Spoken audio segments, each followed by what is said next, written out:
I think that he would be more stressed and anxious because he was waiting in kennels and stuff for me to get done with rides and attractions, then it would be beneficial for me as a blind person to have a guide dog in an unfamiliar situation.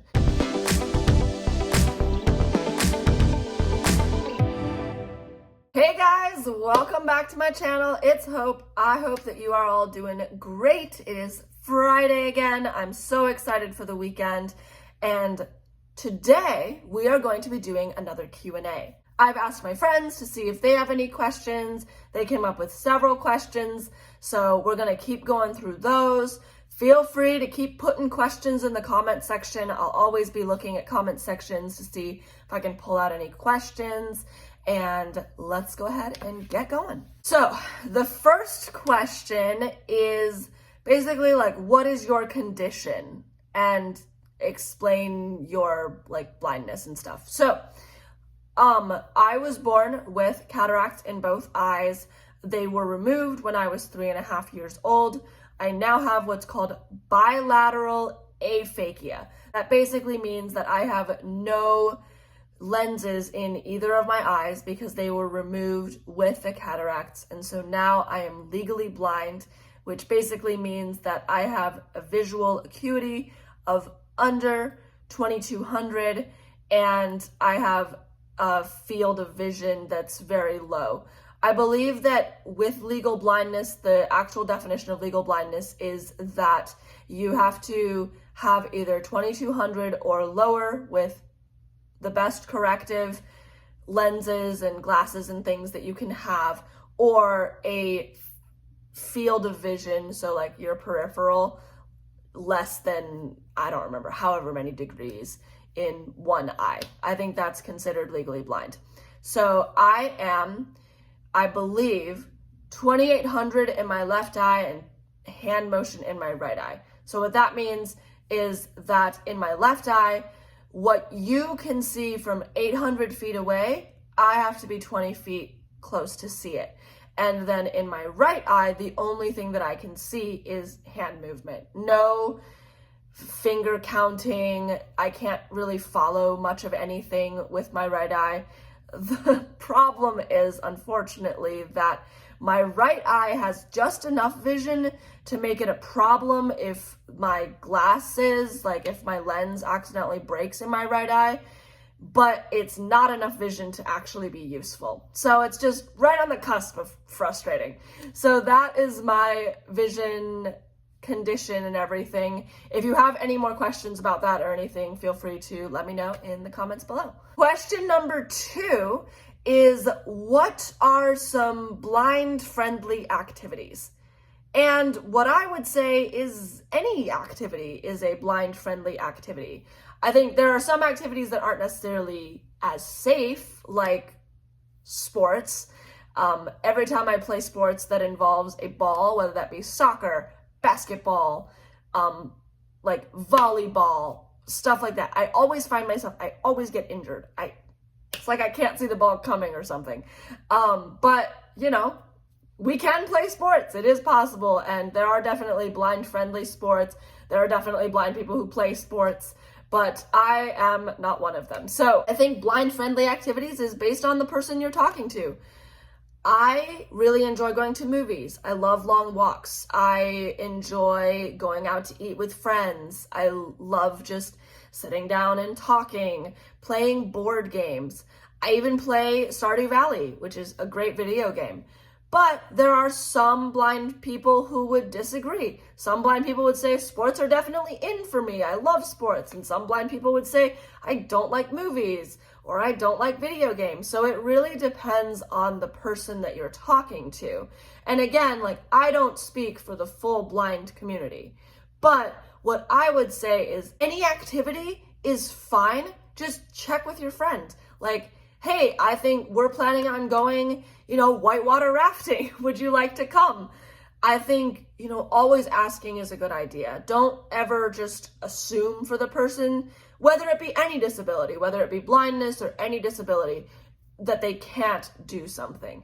If you're unsure or you don't know, just ask. Because It's the worst feeling in the world for someone to be like, oh, I was going to invite you to this thing, but I didn't know if you could see enough to enjoy it, so I just didn't invite you. I would rather someone come to me and say, hey, here's the situation. Do you think you would want to come? And then I can make the decision. No, I really don't think that's a good idea. Thanks for telling me. Or, yeah, actually, I think that would be a great thing. Also, like, I think there's a misconception that blind people don't go to movies. Blind people go to movies. It's amazing. Especially with audio description, it's now like really accessible for us. So I can walk into a theater, go up to the customer service desk and ask if they have an audio description set. And usually they'll give me like headphones, or they'll give me headphones in a box, and that will sync with the movie. And so as the movie is playing and everyone's enjoying the movie in the movie theater, the headphones are also playing the audio description for me so I can understand what's going on.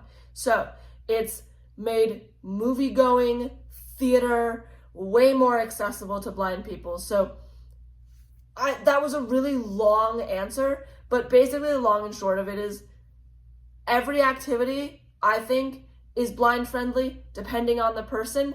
And if you're unsure, just ask.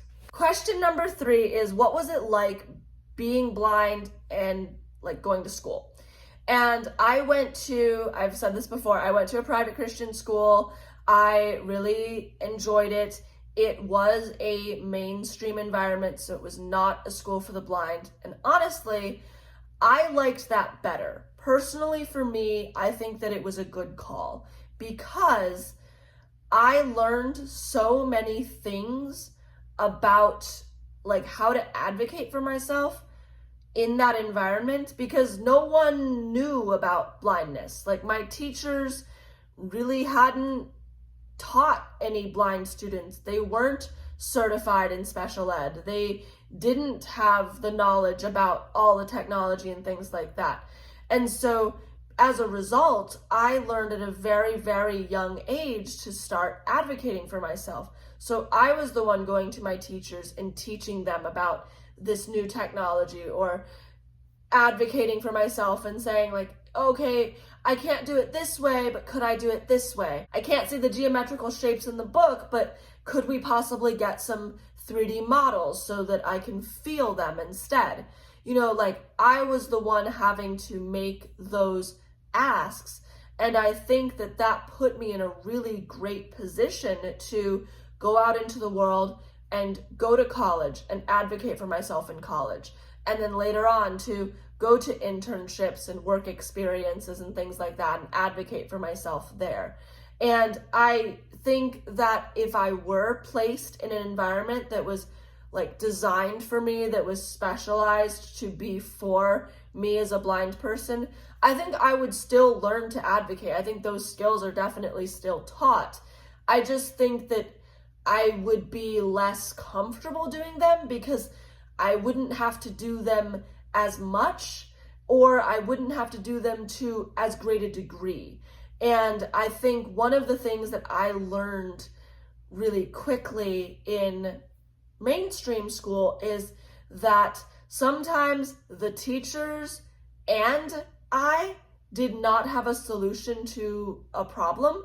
And so we had to work together to figure out the best solutions to the problems. And so we were like searching for answers or asking each other questions or things like that. And I think that was just a really great experience for me, just to learn more about problem solving, collaboration with like leaders, teachers, that translated to managers, things like that. So I think that overall, like my mainstream experience was really, really good.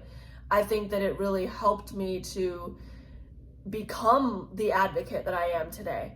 I will also say that mainstream was more difficult sometimes because my peers didn't understand exactly what I was going through. And so I wasn't really in an environment where I felt like a sense of community, where I felt understood by the people around me, because instead of like feeling understood and just going through the process of trying to grieve and accept my disability, I was having to constantly explain it to people and or be positive about it so that I could fit in with my friends and so that I could make it look like, oh, it's not a big deal. Like, I'm just blind. Like, it's not a big deal. It's okay. We can still be friends, things like that. The other thing that I would say is sometimes I felt very much like I had to be just like everyone else rather than being the blind person that I was. And so I was almost like, I almost talked myself into basically not using all of the tools that were at my disposal because I felt like I needed to be the like same as everyone else so that I could fit in. So there were definitely pros and cons. Overall, I think it was a really good experience. I think it was very educational. And so that was kind of my experience being blind at a mainstream school. Did I name my own guide dog? No, I did not. So my school has sponsorships. So someone can sponsor a dog and name it for a certain amount of money, typically a couple $1,000s worth of money. And so they named him, and then I got him named because they had to train him with that name, and then I got him. Now, I did pick out his public name, his fake name, so that's Leader. But no, I did not pick out his real name. Next question. Would I take my dog to Disney? I don't think so. I know that Disney has great accommodations for a service dog, the kennels for the rides, the service dog relief areas, like all of the great things for the service dogs. I think that that is spectacular.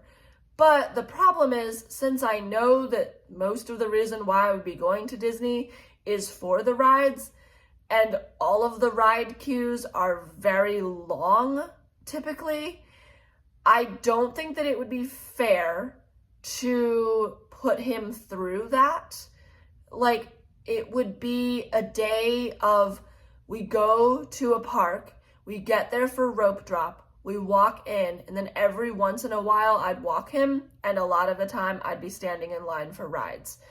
And so because of my dog's tasks and what he does is make sure that I stay safe while I'm moving, while I'm walking somewhere. So making sure that I avoid steps, making sure that I don't trip, making sure that I can find chairs or obstacles that I need to go around, making sure that I'm able to find certain things that I'm looking for.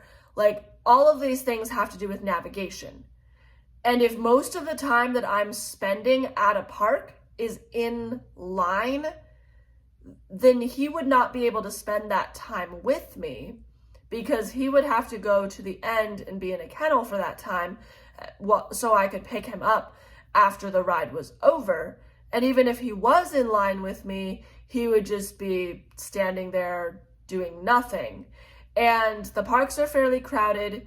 It is a very long day, like a lot of times because of the amount of things that there are to do, the amount of stores there are to go through, staying till the fireworks, things like that. A lot of times, like, we stay till the end, right? We go in for the morning, we get there when it opens, and then we stay through till close. That's a very long day for a service dog to work. And if the only thing that he would do would be to walk me places, I think that he would be more stressed and anxious because he was waiting in kennels and stuff for me to get done with rides and attractions, then it would be beneficial for me as a blind person to have a guide dog in an unfamiliar situation. I just think that the benefits kind of get outweighed by the disadvantages of taking a guide dog. I wouldn't be having fun in the parks. I would be stressed and worried about him being stressed and worried in a kennel. So I wouldn't really enjoy myself to my full extent. So it's better to just take a cane, have a friend, because I'm not going to Disney by myself. There's no way. It's more fun to enjoy it with friends and family. And so I would have someone with me that I would be walking with. So it wouldn't really make a lot of sense to take him. Someone asked me this question, I don't remember who it was, but someone asked me if I would go to Canine Companions for a guide dog. I don't think so, because there are so many schools in the US that will give me a guide dog for free. And also, guide dogs are a very specific type of service dog that needs a lot of training, that requires a specific, like very, very specific set of temperament. They do a lot of testing. Most dogs that go through the guide dog program end up failing along the line. There are very few that actually make it, because guiding is such a rigorous activity. I think that it's one of the hardest jobs for a dog to do, because, you know, with most other service dogs, the most they are doing is like alerting you, and then if you don't respond, they're like alerting you again and again and again and again. Like, I know there are people who have service dogs for like panic attacks and stuff like that. And so if the dog senses that the person is about to like go into an anxiety attack or a panic attack, the dog is trained to lay down and do what's called grounding. And the dog is trained not to move for anything. Like, even if the handler said heel, like the dog would not move.